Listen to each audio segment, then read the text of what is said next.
I'm gonna sand it with 100 grit all the way to 300 grit. And then I'm going to put some new finish on that I've never used before, and a nano finish from Blacktail Studios. So we'll see how that works. Hopefully, we'll get it done real fast and show you what it looks like before and after. Let's get to it. All I'm doing here is sanding the grain from 100 grit all the way to 350 grit.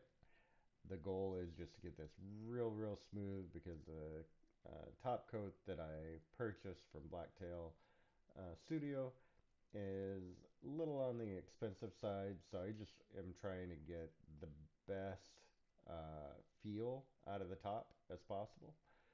Here I'm sanding into the corners because the round sander won't fit in to the corners, so just want to get every section sanded really nice so that top coat finish looks really nice.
All right, so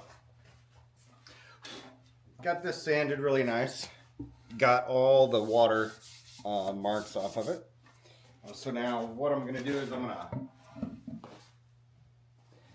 next thing I'm gonna do is take a little bit of water